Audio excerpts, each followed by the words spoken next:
নমস্কার, শুভ সন্ধ্যা।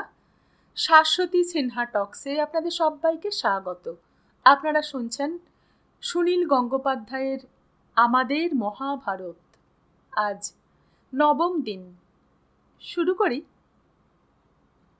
পাণ্ডবরা যে রাজ্যে ছদ্মবেশে অজ্ঞাতবাস করছিলেন সেই রাজ্যের সেনাপতি ছিলেন কীচক। সবাই তাকে খুব বড় বীর যোদ্ধা মনে করত। তিনি তো মারা গিয়েছেন। এখন কোনো দেশ যদি এই রাজ্য আক্রমণ করে তাহলে বৃদ্ধ বিরাট রাজা নিশ্চয়ই হেরে যাবেন।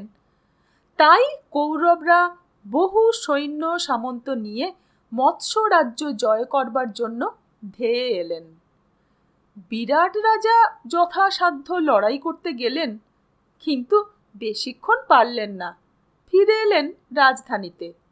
কৌরবরা যেমন ইচ্ছে লুটপাট চালাতে লাগলেন। এদেশের রাজপুত্রের নাম উত্তর।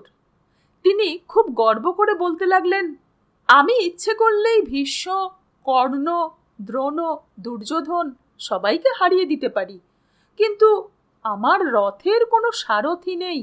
একজন ভালো সারথি পেলে আমি দেখিয়ে দিতাম।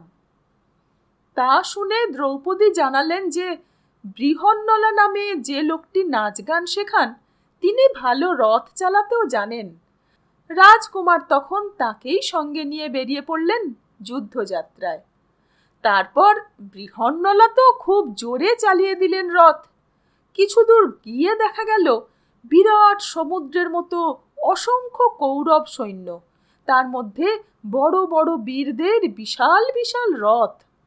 তা দেখেই উত্তরের মুখ শুকিয়ে গেল। তিনি বললেন, সারথি, তুমি রথ ঘোরাও, আমি এদের সঙ্গে যুদ্ধ করতে পারবো না। বৃহন্নলা বললেন, সে কি রাজকুমার, তুমি খানিক আগেই রাজসভায় দাঁড়িয়ে কত আস্ফালন করছিলে, এখন ফিরে যেতে চাইছো? এটা তোমাকে মানায় না। উত্তর বললেন, হরে বাবারে, এদের সঙ্গে যুদ্ধ করতে গেলে আমি বাঁচব না। আগে তো নিজের প্রাণ, তুমি ফিরে চলো, ফিরে চলো। বৃহন্নলা বললেন, ক্ষত্রিয়দের এরকম ব্যবহার করতে নেই, যুদ্ধ শুরু করেই দেখো না। বৃহন্নলা কিছুতেই রথ ঘোরাতে রাজি হচ্ছেন না দেখে রাজকুমার লাফিয়ে নেমে দৌড়ে পালাতে লাগলেন। বৃহন্নলাও রথ ছেড়ে তাড়া করতে লাগলেন তাকে। অর্জুন তো বৃহন্নলা হয়ে মেয়েদের মতো সাজ করে আছেন, কাঁচুলি আর ঘাগরা পরা, চুলে লম্বা বেনি। সেরকম একজন রাজকুমারকে তাড়া করছেন দেখে শত্রুপক্ষের সৈন্যরা হা হা হি হি করে হাসতে লাগলো। 100 পা দৌড়ে গিয়ে অর্জুন রাজকুমারের চুলের মুঠি চেপে ধরলেন। রাজকুমার কাঁদো কাঁদো হয়ে বললেন, বৃহন্নলা, আমাকে ছেড়ে দাও, আমি বাঁচতে চাই। আমি তোমাকে অনেক স্বর্ণমুদ্রা, মণিমাণিক্য, রথ আরো অনেক কিছু দেব, তুমি আমাকে রাজধানীতে ফেরত নিয়ে যাও। অর্জুন তাকে টানতে টানতে রথের কাছে নিয়ে এসে বললেন, তুমি যখন পারবে না তখন আমি নিজেই যুদ্ধ করব, তুমি এখন রথ চালাও। রাজকুমার বাধ্য হয়ে সারথির আসনে বসে অর্জুনের নির্দেশ মতো রথটা নিয়ে এলেন একটা শমী গাছের কাছে। অর্জুন বললেন, তুমি এই গাছের উপরে ওঠো, এক জায়গায় দেখবে পাতার আড়ালে অনেক অস্ত্র শস্ত্র লুকিয়ে রাখা আছে, সেগুলো নামিয়ে আনো। রাজকুমার সেই বিরাট বোঝাটা নামিয়ে আনার পর অত দারুণ দারুণ অস্ত্র দেখে বিস্ময়ে একেবারে হতবাক। এই সব অস্ত্র কাদের? অর্জুন বললেন, পাণ্ডবদের। রাজকুমার জানতে চাইলেন, পাণ্ডবরা কোথায়? অর্জুন তখন স্মিত হাস্যে নিজের পরিচয় দিলেন। তার অন্য 4 ভাই ও দ্রৌপদী যে কোন ছদ্মবেশে আছেন তাও জানালেন। মেয়েদের মতো সাজ, নাচ গান শেখায়, তিনিই মহাবীর অর্জুন। প্রথমে তো বিশ্বাসই হতে চায় না। তারপর আরও একটুক্ষণ কথাবার্তা বলে বুঝতে পেরে তিনি অর্জুনকে অভিবাদন করে বললেন, আপনার দেখা পেয়েছি, আমি ধন্য। না জেনে আপনাকে অনেক খারাপ কথা বলেছি, সেজন্য আমাকে ক্ষমা করুন। অর্জুন যুদ্ধের সাজ পোশাক পরে নিয়ে তার গান্ডীব ধনুতে টঙ্কার দিলেন। সেই বজ্রের মতো শব্দ শুনে কৌরব পক্ষের সবাই বুঝে গেলেন ইনি তো অর্জুন ছাড়া আর কেউ হতে পারেন না। অনেকে ভয় পেলেও দুর্যোধন আনন্দের সঙ্গে বললেন, বাহ, তাহলে তো বেশ হলো। চুক্তি ছিল যে পাণ্ডবরা 12 বছর বনবাস করবে, তারপর 1 বছর অজ্ঞাতবাস। সেই অজ্ঞাতবাসের সময় ফুরোতে না ফুরোতেই ওরা ধরা পড়ে গেল। এবার ওদের আবার 12 বছরের জন্য বনবাসে যেতে হবে। তখন ভীষ্ম গণনা করে দেখে বললেন, না, পাণ্ডবরা ধরা পড়েনি, ওদের অজ্ঞাতবাস শেষ হয়ে গিয়েছে। অর্জুন তা দেখে শুনেই আত্মপ্রকাশ করেছে। দুর্যোধন বললেন, আসুক না অর্জুন, আমরা যুদ্ধ করে ওদের এখানেই শেষ করে দেব। শুরু হয়ে গেল যুদ্ধ। একদিকে অর্জুন, অন্যদিকে ভীম প্রবল বিক্রমে আক্রমণ করলেন কৌরবদের। অনেকদিন এরা যদিও যুদ্ধ করেননি, কিন্তু অপমানের জ্বালায় এমন জ্বলছেন যে তাদের তেজের সামনে কৌরব পক্ষের বড় বড় যোদ্ধারাও দাঁড়াতে পারছেন না। সেই ভয়ঙ্কর যুদ্ধ দেখে রাজকুমার উত্তর ভয়ে কাঁপতে লাগলেন। একসময় অর্জুন সম্মোহন নামে এমন একটা বাণ ছুড়লেন যাতে ভীষ্ম ছাড়া অন্য সব কৌরব পক্ষের বীরেরা অজ্ঞান হয়ে গেলেন। তখন অর্জুন রাজকুমারকে বললেন, তুমি ভীষ্মকে এড়িয়ে দ্রোণ, কৃপ, কর্ণ, অশ্বত্থামা আর দুর্যোধনের উপরের জামাগুলো খুলে নিয়ে এসো, ততক্ষণ আমি ভীষ্মকে সামলাচ্ছি। উত্তর দৌড়ে গিয়ে সকলের জামাগুলো খুলে নিয়ে এলেন। একটু পরে জ্ঞান ফিরে পেয়ে দুর্যোধন দারুণ রেগে গিয়ে ভীষ্মের কাছে এসে বললেন, পিতামহ, আপনি যেমন করে পারেন অর্জুনকে আটকে রাখুন। ভীষ্ম হেসে বললেন, তুমি এখন এই কথা বলছো? তুমি যখন অজ্ঞান হয়েছিলে তখন অর্জুন তো তোমাকে মেরে ফেলতেই পারত, সেরকম কিছুই করেনি। এখন শুধু শুধু অর্জুনদের সঙ্গে যুদ্ধ করে কি লাভ? বরং এখন ফিরে চলো, ফিরে গিয়ে ধৃতরাষ্ট্রকে পাণ্ডবদের খবর জানাও। কৌরব পক্ষের অন্য বীররাও ভীষ্মকে সমর্থন করলেন। কৌরব সৈন্যরা ফিরে যাচ্ছে দেখে এ রাজ্যের সৈন্যরা উল্লাসে জয়ধ্বনি করতে লাগল। অর্জুন রাজকুমারকে বললেন, তুমি রাজধানীতে গিয়ে আগেই তোমার বাবার কাছে আমাদের পরিচয় দিও না, আস্তে আস্তে জানাতে হবে। তুমি খবর পাঠাও যে তুমি নিজেই এই যুদ্ধ করে জয়ী হয়েছ। দূতের মুখে এই সংবাদ শুনে বিরাট রাজার আনন্দের অবধি রইল না। সবাইকে ডেকে ডেকে ছেলের বীরত্বের কথা শোনাতে লাগলেন। সবাইকে আদেশ দিলেন রাজধানী আলো দিয়ে সুন্দর করে সাজাতে। রাজকুমার কখন ফিরবেন সেই অপেক্ষায় অধীর হয়ে তিনি কঙ্কের সঙ্গে পাশা খেলতে বসলেন আর বারবার বলতে লাগলেন, শুনেছ আমার ছেলের কথা? সে কত বড় বীর! কৌরবদের সবাই ভয় পায়, কৌরবদেরও সে তাড়িয়ে দিয়েছে। কঙ্কবেশী যুধিষ্ঠির তো সবই বুঝলেন। তিনি একবার বলে ফেললেন, বৃহন্নলা যার রথের সারথি সে তো জিতবেই।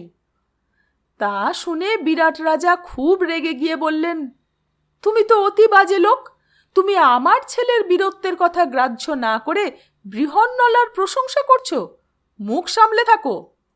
একটু পরে বিরাট রাজা আবার তার ছেলের নামে গর্ব করতেই যুধিষ্ঠির আবার বলে ফেললেন, ভীষ্ম, দ্রোণ, কর্ণের সঙ্গে বৃহন্নলা ছাড়া কেউ এই যুদ্ধ করতে পারে? এবার বিরাট রাজা আরো রেগে গিয়ে বললেন, কি, তোমার যত বড় মুখ নয় তত বড় কথা, এখনো বৃহন্নলার প্রশংসা? তিনি হাতের একটা পাশা ছুঁড়ে মারলেন যুধিষ্ঠিরের মুখে। তার নাক দিয়ে ঝরঝর করে রক্ত পড়তে লাগলো। আড়াল থেকে দ্রৌপদী তা দেখেই একটা পাত্র নিয়ে দৌড়ে এসে যুধিষ্ঠিরের নাকের কাছে ধরলেন। ওদিকে অর্জুন সেই শমী গাছটার কাছে গিয়ে অস্ত্রগুলো লুকিয়ে রাখলেন। তারপর যুদ্ধের পোশাক খুলে আবার পরে নিলেন বৃহন্নলার বেশ। তারপর রাজকুমারকে রথে বসিয়ে নিজে সারথি হয়ে ফিরে এলেন রাজধানীতে। কৌরবদের পোশাকগুলো রাজবাড়ির মেয়েদের মধ্যে বিলিয়ে দিয়ে দেখা করতে গেলেন রাজার সঙ্গে। দ্বারপাল যখন এসে খবর দিল যে ওই দুজন আসছেন দেখা করতে, তখন যুধিষ্ঠির তাড়াতাড়ি বলে উঠলেন, বৃহন্নলাকে এখন দেখা করতে বারণ করো, তার আসার দরকার নেই। যুধিষ্ঠিরকে আহত অবস্থায় দেখলে অর্জুন নিশ্চয়ই রেগে গিয়ে বিরাট রাজার পুরো রাজ্যটা ধ্বংস করে দিতেন। রাজকুমার উত্তর সেখানে এসে বাবাকে প্রণাম করার পর যুধিষ্ঠিরের দিকে তাকিয়ে তার রক্তাক্ত মুখ দেখে আঁতকে উঠে বললেন, এ কি, এর এই অবস্থা হলো কি করে? বিরাট রাজা বললেন, এ লোকটার এত স্পর্ধা, তোমার বদলে বৃহন্নলার প্রশংসা করছিল, একে শাস্তি দেওয়া উচিত। রাজকুমার বললেন, সর্বনাশ! বাবা, উনি ইচ্ছে করলে আমাদের সবাইকে ধ্বংস করে দিতে পারেন, শিগগির এর কাছে ক্ষমা চাও। রাজা বিরাট ঘাবড়ে গিয়ে যুধিষ্ঠিরের কাছে ক্ষমা চাইতে গেলে যুধিষ্ঠির বললেন, আমার রাগ নেই, আমি আপনাকে আগেই ক্ষমা করেছি। এর 2-3 দিনের মধ্যেই পাণ্ডবদের পরিচয় সব জায়গায় জানাজানি হয়ে গেল। সারা রাজ্য জুড়ে চলল উৎসব।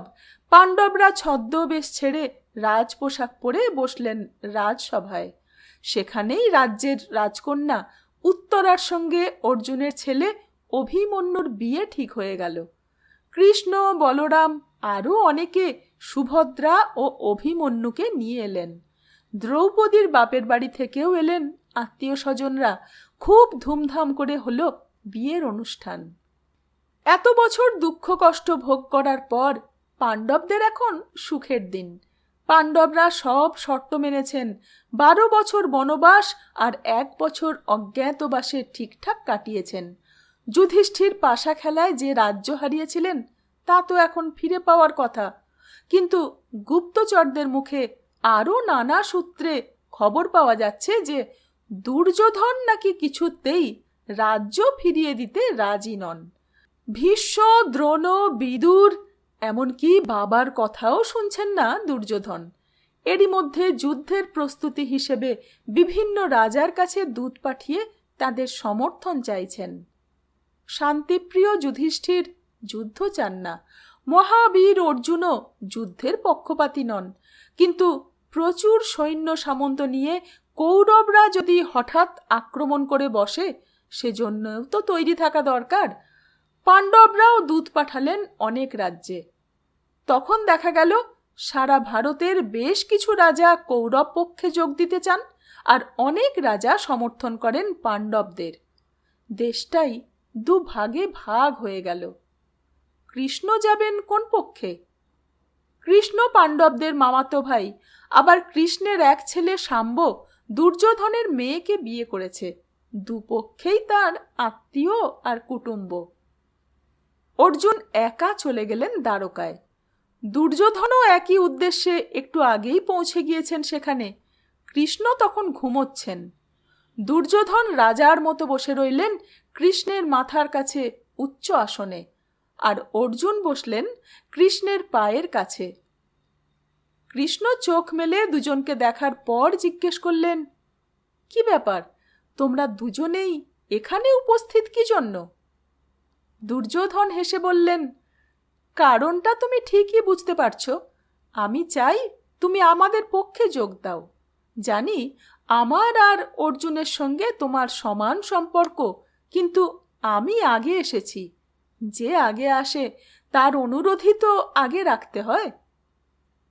কৃষ্ণ বললেন, দুর্যোধন, তুমি যা বললে তা ঠিক, তুমি আগে এসেছো, কিন্তু আমি চোখ মেলে অর্জুনকেই আগে দেখেছি।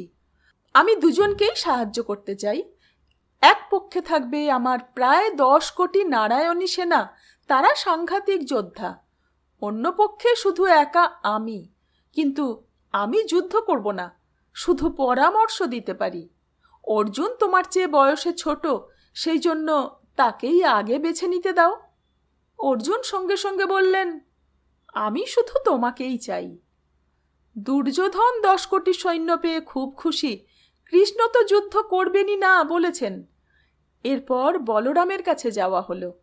তিনি বললেন, তিনি কোনো পক্ষেই যোগ দিতে চান না। যুদ্ধ কি তাহলে সত্যিই লাগবে? কোনো রকমেই কি আটকানো যায় না? শেষ চেষ্টা হিসেবে কৃষ্ণকে কৌরব সভায় পাঠাবার প্রস্তাব হলো। যুধিষ্ঠির এখনো যুদ্ধ চান না, এমনকি পুরো রাজ্যের বদলে দুর্যোধন যদি তাদের 5খানা মাত্র গ্রাম দিতে রাজি থাকেন তাও তিনি মেনে নেবেন। অর্জুনও যুদ্ধ না হওয়াটাই ভালো মনে করেন। এমনকি ভীমও বলে ফেললেন যে কৌরব আর পাণ্ডবরা তো একই বংশ, যুদ্ধে দুপক্ষেরই বিনাশ হবে, তার চেয়ে শান্তির সপক্ষে সন্ধি করাই তো ভালো। দ্রৌপদী কাঁদতে কাঁদতে কৃষ্ণকে বললেন, মধুসূদন, তুমি তো সবই জানো। ধিক অর্জুনের বীরত্ব আর ভীমসেনের শক্তি। তারা কি প্রতিজ্ঞা করেছিলেন ভুলে গিয়েছেন? কৌরব সভায় আমার কি অপমান হয়েছিল, দুঃশাসন আমার চুল টেনেছিল, আমি তখন তোমাকে স্মরণ করেছিলাম। আমার স্বামীরা এখন প্রতিশোধ নেবার বদলে ধর্মের কথা বলছেন। দ্রৌপদীকে অঝরে কাঁদতে দেখে কৃষ্ণ বললেন, দ্রৌপদী, আমি কৌরবদের কাছে যাচ্ছি। দুর্যোধনরা যদি আমার কথা না শোনে তাহলে তারা যুদ্ধে নিহত হয়ে শেয়াল কুকুরের খাদ্য হবে। হিমালয় যদি কেঁপে ওঠে, পৃথিবী যদি শত টুকরো হয়ে যায়, নক্ষত্র সমেত আকাশ ভেঙে পড়ে, তবু আমার কথা ব্যর্থ হবে না। যাজ্ঞসেনী, তুমি আর অশ্রুবর্ষণ করো না। সদল বলে কৃষ্ণ এলেন হস্তিনাপুরে। প্রথমে গিয়ে প্রণাম করলেন পাণ্ডবদের মা কুন্তিকে, তারপর গেলেন বিদুরের বাড়িতে। কৃষ্ণ আসবেন বলে সমস্ত রাস্তাঘাট, রাজসভা সাজানো হয়েছে বিশেষভাবে। কৃষ্ণের জন্য রাখা হয়েছে একটি সোনায় মোড়া আসন। কৃষ্ণ যখন সেখানে প্রবেশ করলেন তখন কৌরব পক্ষের সবাই সেখানে উপস্থিত। আরও রয়েছে বহু দেশের রাজা রাজপুত্রেরা, সবাই উন্মুখ হয়ে রয়েছেন কৃষ্ণের কথা শোনার জন্য। কৃষ্ণকে দেখে সবাই উঠে দাঁড়িয়ে সম্মান জানালেন। কৃষ্ণ সকলকে সম্মান জানিয়ে ধৃতরাষ্ট্রের দিকে তাকিয়ে গম্ভীরভাবে বললেন, মহারাজ, কৌরব ও পাণ্ডবদের মধ্যে যাতে শান্তি হয় আমি সেই প্রার্থনা জানাতে এসেছি। আপনাদের কত বড় বংশ, কোনো অন্যায় কাজে প্রশ্রয় দেওয়া আমার উচিত নয়। আপনার ছেলেদের শাসন করুন। দুপক্ষে যদি সন্ধি হয় তাহলে এ রাজ্য এত শক্তিশালী হবে যে পৃথিবীর আর কোনো দেশ আপনাদের আক্রমণ করতে সাহস পাবে না। এই পক্ষে ভীষ্ম, দ্রোণ, কৃপ, কর্ণের মতো বীর যোদ্ধারা আছেন। ওদের সঙ্গে যদি অর্জুন, ভীম আর পাণ্ডব পক্ষের সবাই যোগ দেন তাহলে দেবতারাও এদের হারাতে পারবেন না। আর যদি এই দুপক্ষের যুদ্ধ লাগে তাহলে হয় পাণ্ডবরা কিংবা আপনার লোকেরা নিহত হবেন। তাতে কি লাভ হবে আপনার? আরও কত রাজা ও সৈন্যরা দুপক্ষে থাকবে, তাদের প্রায় সবাই মরবে। এত মানুষের জীবন নষ্ট করা কি আপনার কাম্য হতে পারে? আপনি শান্তি চাইলে এই রাজারাও নিজেদের রাজ্যে ফিরে যেতে পারেন। আপনার ছেলেরা পাণ্ডবদের সঙ্গে কত খারাপ ব্যবহার করেছে, পাণ্ডবরা কিন্তু তার কোনো প্রতিশোধ নেয়নি। আপনার আদেশে তারা 12 বছরের বনবাসে গিয়েছে, তারপর 1 বছর অজ্ঞাতবাসও ঠিক ঠিক পালন করেছে। এখন আপনি তাদের রাজ্য ফিরিয়ে দিন। একটু থেমে কৃষ্ণ আবার বললেন, পাণ্ডবরাও আপনার সন্তানের মতো, আপনার কাছেই তারা পালিত হয়েছে। আপনি চাইলে এখনো তারা আপনার সেবা করতে পারে, অথবা তারা যুদ্ধ করতেও প্রস্তুত। এখন কিসে মঙ্গল হবে তা আপনি বেছে নিন। রাজসভায় সবাই মনে করলেন কৃষ্ণ ঠিক কথাই বলছেন। ধৃতরাষ্ট্র অসহায় গলায় বললেন, কৃষ্ণ, তুমি যা বললে তাই ধর্মসঙ্গত ও ন্যায্য, কিন্তু আমার ছেলেরা আর আমাকে মানে না। গান্ধারী, ভীষ্ম, বিদুরের উপদেশও দুর্যোধন গ্রাহ্য করে না। তুমি ওকে বোঝাও। কৃষ্ণ তখন দুর্যোধনকে বললেন, পুরুষ শ্রেষ্ঠ, তোমার অনেক গুণ আছে, তুমি শাস্ত্রও জানো। এখন যেটা ন্যায়সম্মত সেটাই করো। তুমি পাণ্ডবদের সঙ্গে বাল্যকাল থেকে অন্যায় ব্যবহার করেছ, তারা সব সহ্য করেছে। যুধিষ্ঠির সবাইকে ক্ষমা করে দেয়। এখন দুপক্ষে মিলেমিশে থাকতে পারো না? তুমি যদি যুদ্ধ চাও তাহলে অর্জুনকে জয় করতে পারবে? দেবতা, গন্ধর্ব, যক্ষরাও অর্জুনের সামনে দাঁড়াতে পারে না। কোন মানুষ তার সমকক্ষ হবে? তোমার জন্য কৌরবরা ধ্বংস হোক, তুমি তাই চাও? এখনো বলছি, তুমি দুর্বুদ্ধি ত্যাগ করো। পাণ্ডবরা তো ধৃতরাষ্ট্রকে মহারাজ আর তোমাকে যুবরাজ বলে মেনে নেবে। তুমি শুধু তাদের রাজ্যের ভাগ দিয়ে দাও, তাতে সকলের শান্তি হোক। ভীষ্মও দুর্যোধনকে অনেক উপদেশ দিলেন। তাতে কর্ণপাত না করে উঠে দাঁড়িয়ে অভিমানের সঙ্গে বললেন, তোমরা সবাই শুধু আমারই নিন্দে করো, পাণ্ডবদের কোনো দোষ দেখো না। পাণ্ডবরা জুয়া খেলায় হেরে গিয়ে বনবাসে গিয়েছে, তাতে আমার কি দোষ? আমাকে যুদ্ধের ভয় দেখিও না। আমাদের দলে ভীষ্ম, দ্রোণ, কৃপ, কর্ণের মতো মহারথীরা রয়েছেন। এদের হারাবার সাধ্য কোনো মানুষেরই নেই। আর যুদ্ধক্ষেত্রে যদি মৃত্যুবরণও করি, সেটাও হবে গৌরবের। শোনো কৃষ্ণ, বাবা বলেছিলেন পাণ্ডবরা 13 বছর পর ফিরে এলে পাণ্ডবদের রাজ্যও ফিরিয়ে দেবেন। তখন আমার বয়স কম ছিল, আমি এ শর্ত মেনে নিয়েছিলাম। এখন আর আমি ওসব মানি না, আমি ওদের কিছু দেব না। এমনকি সুচক্র মেদিনীও দিতে রাজি নই। সুচক্র মেদিনী মানে একটা ছুঁচের ডগায় যেটুকু মাটি ওঠে সেটুকু। রাগে কৃষ্ণের দুটো চোখ জ্বলে উঠল। তবু তিনি মুখে হাসি ফুটিয়ে বললেন, পাণ্ডবদের ঐশ্বর্য দেখে তুমি হিংসে জ্বলে জুয়া খেলার আসর বসিয়ে ওদের হারিয়েছ। তুমি ছাড়া আর কে নিজের ভাইয়ের স্ত্রীকে রাজসভায় এনে অপমান করতে পারে? তুমি দুঃশাসন আর কর্ণ মিলে কত কুকথা বলেছ তাকে। তুমি যৌতুকগৃহ তৈরি করে কুন্তী আর পঞ্চপাণ্ডবকে পুড়িয়ে মারার চেষ্টা করেছিলে। তবু তুমি বলছো তোমার কোনো দোষ নেই। পাণ্ডবরা নিজেদের বাবার অংশই চাইছেন, তাও তুমি ফিরিয়ে দিতে রাজি নও। তুমি অত্যন্ত পাপী। ঠিক আছে, তুমি যা চাও তাই হবে। শেষ পর্যন্ত সব কিছু হারিয়ে তোমাকে যুদ্ধক্ষেত্রেই শুয়ে থাকতে হবে। আরও কিছুক্ষণ বাদানুবাদ হলো, কিন্তু শেষ পর্যন্ত শান্তি বা সন্ধির কোনো আশা দেখা গেল না। বোঝা গেল যুদ্ধ হবেই হবে। কৃষ্ণ বেরিয়ে এলেন রাজসভা থেকে। ফেরার পর কৃষ্ণ দেখলেন পথের ধারে দাঁড়িয়ে আছেন কর্ণ। কৃষ্ণ তাকে তুলে নিলেন রথে। তারপর দুজনে গিয়ে বসলেন নির্জন জায়গায়। কৃষ্ণ কর্ণকে বললেন, তোমাকে একটা কথা জানাই। তুমি কুন্তীর গর্ভের সন্তান, অর্থাৎ তুমি একজন পাণ্ডব। তুমি আজ আমার সঙ্গে চলো। পাণ্ডবরা জানুক যে তুমি ওদের বড় ভাই। তা জানলেই তোমরা 5 ভাই, দ্রৌপদীর 5 ছেলে ও অভিমন্যুরা সবাই তোমার চরণ বন্দনা করবে। দ্রৌপদীও হবে তোমার স্ত্রী। তুমি হবে পৃথিবীর রাজা। যুধিষ্ঠির হবে যুবরাজ। সে তোমার পিছনে দাঁড়িয়ে মাথায় চামর দোলাবে। ভীমসেন ছাতা মেলে ধরবে তোমার জন্য। অর্জুন তোমার রথ চালাবে। আর সবাই থাকবে তোমার সঙ্গে। কুন্তিপুত্র, তুমি 5 ভাইয়ের সঙ্গে মিলে রাজ্য শাসন করো। কুন্তিও তোমাকে পেয়ে খুব আনন্দিত হবেন। কর্ণ অন্য অনেক সময় চঞ্চল হয়ে থাকেন, কটু কথা বলেন। এখন তিনি শান্ত ও গম্ভীর। ধীর গলায় বললেন, কৃষ্ণ, তুমি যা বললে তা আমি জেনেছি। সূর্যদেব আমার পিতা, কুন্তী আমার মা। আমার জন্মের পরেই মা আমাকে জলে ভাসিয়ে দিয়েছিলেন।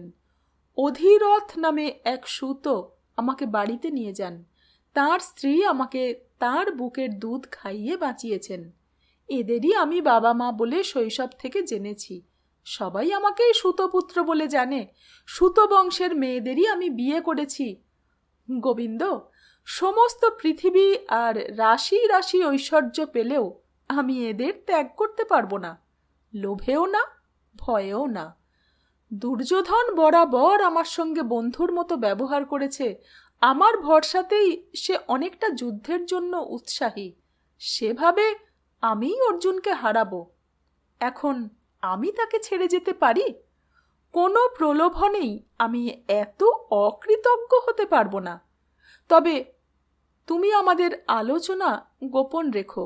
যুধিষ্ঠির যদি জেনে ফেলেন যে আমিও তার অগ্রজ, তাহলে তিনি আর রাজ্য নিতে চাইবেন না।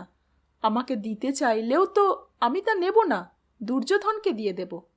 কৃষ্ণ বললেন, কর্ণ, আমি তোমাকে পৃথিবীর দায়িত্ব দিতে চাইলাম, তুমি তা নেবে না। পাণ্ডবদের জয় হবেই, দুর্যোধন আর তার দলের সবাই নিহত হবে। কর্ণ বললেন, তুমি সব জেনেও কেন আমাকে ভোলাতে চাইছ? আমি তো জানি যে পৃথিবীর ধ্বংস আসন্ন। দুর্যোধনরা আর আমি তার নিমিত্ত মাত্র, আমরা কেউ বাঁচব না। আমি স্বপ্নে দেখেছি তুমি যেন এই রক্তমাখা পিচ্ছিল পৃথিবীটা ছুঁড়ে দিচ্ছ, আর একটা মানুষের হাড়ে পাহাড়ের উপর বসে যুধিষ্ঠির সোনার বাটিতে পায়েস খাচ্ছেন, আর কেউ নেই। কৃষ্ণ বললেন, আমার কথা তুমি শুনলে না, তবে অবশ্যই পৃথিবী ধ্বংস হবে। কর্ণ কৃষ্ণকে গাঢ়ভাবে আলিঙ্গন করে বললেন, আশা করি স্বর্গে আবার তোমার সঙ্গে দেখা হবে। তারপর তিনি চলে গেলেন অন্যদিকে। এরপর চতুর্দিকে রটে গেল যে একটা মহাযুদ্ধ শিগগিরই শুরু হবে। এই যুদ্ধে জয় পরাজয় ঠিক হবার আগেই মৃত্যু হবে অসংখ্য মানুষের। বিদুরকে কুন্তী বললেন, দুশ্চিন্তায় আমার ঘুম হচ্ছে না। যুদ্ধ হলেও দোষ, না হলেও তো উপায় নেই। আমার ছেলেরা পারবে তো?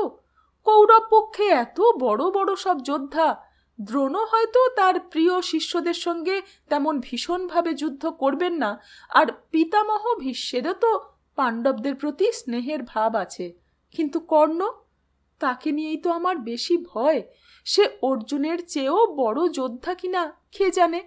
দুর্যোধন তো তার উপরেই বেশি ভরসা করে, আর সেও পাণ্ডবদের সঙ্গে শত্রুতা করে সব সময়।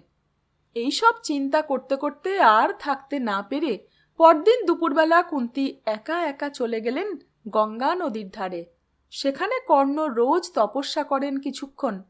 কুন্তী কর্ণের পিছনে প্রচণ্ড রোদ্দুরের মধ্যে দাঁড়িয়ে রইলেন কিছুক্ষণ। এই অংশটি নিয়ে রবীন্দ্রনাথ কর্ণ-কুন্তী সংবাদ নামে একটি অসাধারণ কবিতা লিখেছেন। যে বাঙালির সন্তান সেই কবিতা পড়েনি, তার জীবনই বৃথা। আমরাও পরে সেই কবিতাটি পড়ে নেব, মুখস্থ করেও ফেলতে পারি। রবীন্দ্রনাথ সময়টি লিখেছেন সন্ধ্যাবেলা। আসলে কর্ণ তপস্যা করতেন মধ্যাহ্ন গগনের সূর্যের দিকে তাকিয়ে। তার মন্ত্র পড়া শেষ হবার পর তিনি পিছন ফিরে কুন্তীকে দেখতে পেলেন। রোদ্দুরে পুড়ে তার চেহারাটা তখন শুকনো পদ্ম ফুলের মতো। কর্ণ খুব অবাক হলেও হাত জোড় করে নমস্কার জানিয়ে বললেন, আমি অধিরথ আর রাধার সন্তান। আমার নাম কর্ণ। আমাকে কি করতে হবে আদেশ দিন। কুন্তী বললেন, না বৎস, তুমি রাধার গর্ভে জন্মাওনি। অধিরথ তোমার বাবা নন, তুমি আমার ছেলে। আমার বিয়ের আগে সূর্যদেবের আশীর্বাদে তোমার জন্ম। তুমি নিজের ভাইদের চেনো না, দুর্যোধনের সেবা করছো, তা মোটেই উচিত নয়। অর্জুন যেসব রাজ্য জয় করেছিল তা এখন দুর্যোধনরা অন্যায়ভাবে হরণ করে রেখেছে। তুমি পাণ্ডবদের পক্ষে গিয়ে তা হরণ করে নাও। সবাই দেখুক অর্জুন আর কর্ণ পরস্পরের ভাই। তারা একসঙ্গে দাঁড়ালে তাদের সমকক্ষ আর কেউ হতে পারে? কর্ণ বললেন, আপনার কথা শুনে আমার শ্রদ্ধা হচ্ছে না। আপনার অনুরোধও ধর্মসঙ্গত মনে করি না। আপনি আমাকে জন্মের পরই ত্যাগ করে ঘোর অন্যায় করেননি? সারা জীবন আমাকে ক্ষত্রিয় বলে কেউ মানেনি। কত জায়গায় অপমান সহ্য করতে হয়েছে। কোনো শত্রুও কি মানুষের এত ক্ষতি করতে পারে? যথা সময়ে আপনি আমায় দয়া করেননি, এখন নিজের স্বার্থেই আপনি আমায় উপদেশ দিতে এসেছেন। কৃষ্ণ আর অর্জুনের মিলিত শক্তির কথা কে না জানে? আমি এখন ওদের দলে যোগ দিলে সবাই বলবে আমি ভয় পেয়ে ওদিকে গিয়েছি। আমি যে পাণ্ডবদের ভাই তা কেউ জানে না। যুদ্ধের সময়ে আমি ওদের পাশে দাঁড়ালে সবাই কি ভাববে? ধৃতরাষ্ট্রের ছেলেরা সব সময় আমাকে সম্মান করেছে, আমার উপর ভরসা করে তারা যুদ্ধে যেতে চাইছে। এখন আমি তাদের সঙ্গে বিশ্বাসঘাতকতা করব? ছি! কুন্তীর নিরাশ ও ছলছল চোখের দিকে তাকিয়ে কর্ণ বললেন, আপনি যা চাইতে এসেছেন তা একেবারে ব্যর্থ হবে না। অর্জুন ছাড়া আপনার 4 ছেলে হাতের কাছে এলেও আমি তাদের হত্যা করব না, কথা দিচ্ছি। যুদ্ধ হবে আমার আর অর্জুনের সঙ্গে। হয় অর্জুন আমার হাতে নিহত হবে, অথবা আমি তার হাতে নিহত হয়ে স্বর্গে যাব। অর্জুন অথবা আমি, একজনই বাঁচবে। শেষ পর্যন্ত আপনার 5টি ছেলেই থাকবে। কুন্তী তখন কাঁপতে কাঁপতে এসে কর্ণকে জড়িয়ে ধরে বললেন, দৈবের বশে যা হবার তা তো হবেই। অর্জুন ছাড়া অন্য 4জন ভাইকে তুমি অভয় দিয়েছ, এই শপথ যেন মনে থাকে। কর্ণ প্রণাম করলেন কুন্তীকে, তারপর দ্রুত চলে গেলেন সেখান থেকে। এরপর দুপক্ষেই শুরু হয়ে গেল যুদ্ধের প্রস্তুতি। হুট করে যুদ্ধ শুরু করা যায় না। রাস্তাঘাটের অবস্থা দেখে নিতে হয়, বুঝে নিতে হয় এই সময় বৃষ্টির সম্ভাবনা আছে কিনা, প্রচুর খাদ্যশস্য সংগ্রহ করে রাখতে হয়। এত সৈন্য সামন্তর প্রতিদিন খাবার দাবারের ব্যবস্থা, আহতদের চিকিৎসার ব্যবস্থাও করে রাখা দরকার। রাতে থাকার জন্য খাটাতে হবে অসংখ্য তাঁবু। দুপক্ষকেই সেনাপতি বেছে নিতে হবে। পাণ্ডব পক্ষে অনেক বড় বড় বীর রয়েছেন, তাদের মধ্যে কে হবেন সেনাপতি? অনেক আলোচনার পর ঠিক হলো দ্রৌপদীর ভাই ধৃষ্টদ্যুম্নকেই সেনাপতি করা যাক, তাতে প্রবীণরা কেউ অসন্তুষ্ট হবেন না। কৌরবদের এত আলোচনার দরকার হলো না। ভীষ্ম বয়সে সকলের চেয়ে বড়, সকলের শ্রদ্ধেয়, যোদ্ধা হিসাবেও অসাধারণ, তাই দুর্যোধন তাকেই অনুরোধ করলেন। ভীষ্ম রাজি হয়েও বললেন, বৎস, আমি তোমাদের সঙ্গেই এতকাল আছি, তোমাদের হয়ে যুদ্ধ করব ঠিকই, তবে তোমরা আর পাণ্ডবরা আমার কাছে সমান। পাণ্ডুর ছেলেদের কাউকেই আমার হত্যা করা উচিত নয়, কিন্তু আমি প্রতিদিন অন্তত 10,000 পাণ্ডব সৈন্য বধ করব। যুদ্ধ শুরুর আগে কিছু কিছু নিয়মকানুন ঠিক করা হয়, যা দুপক্ষই মেনে নেয়। সারাদিন যুদ্ধের পর সন্ধে হলে তখন কোনো শত্রুতা থাকবে না। যুদ্ধ হবে সমানে সমানে, অর্থাৎ রথীর সঙ্গে রথীর, অশ্বারোহীর সঙ্গে অশ্বারোহীর, পদাতিকের সঙ্গে পদাতিকের। নিরস্ত্র লোককে কেউ মারবে না। কেউ যদি যুদ্ধ থামিয়ে ক্ষমা চায় তাকে ক্ষমা করা হবে, ইত্যাদি। অর্থাৎ বেশ ভদ্রতা সভ্যতা মেনে যুদ্ধ। একদিন কৌরব শিবিরে কে কত পরাক্রান্ত বীর তাই নিয়ে আলোচনা চলছে। রথী, মহারথী, অতিরথী, এই রকমভাবে যোদ্ধাদের বিচার করা হয়। ভীষ্ম সকলের কথাই জানেন। তিনি বললেন, দুর্যোধন, তুমি ও তোমার ভাইরা সকলে শ্রেষ্ঠ রথী। মদ্ররাজ শল্য পাণ্ডবদের মামা হন, তবু তিনি তোমাদের দলে যোগ দিয়েছেন। তিনি অতিরথ। দ্রোণাচার্য একজন শ্রেষ্ঠ অতিরথ, ইনি দেবতাদের সঙ্গেও যুদ্ধ করতে পারেন। তারপর ভীষ্ম একে একে অন্য রাজাদের কাউকে মহারথ, কাউকে অতিরথ বলতে লাগলেন। বেশ কিছুক্ষণ পরে তিনি দুর্যোধনের দিকে তাকিয়ে বললেন, তোমার এই বন্ধুটি কর্ণ, যে সব সময় গর্ব করে কথা বলে, সে অতিরথ নয়, পূর্ণরথীও নয়। অর্জুনের সঙ্গে যুদ্ধ করতে গেলে ওকে আর বেঁচে ফিরে আসতে হবে না। আমার মতে ও অর্ধরথ। যে কোনো কারণেই হোক, ভীষ্ম কোনোদিনই কর্ণকে সুনজরে দেখেন না। তার মতো মহাবীরকে অর্ধরথ বলা তো দারুণ অপমান করা। কর্ণ দ্রোণাচার্যের শিষ্য নন, তাই দ্রোণাচার্য কর্ণকে পছন্দ করেন না, যখন তখন খোঁচা মারেন। তিনিও বললেন, হ্যাঁ, ভীষ্ম তো ঠিকই বলেছেন।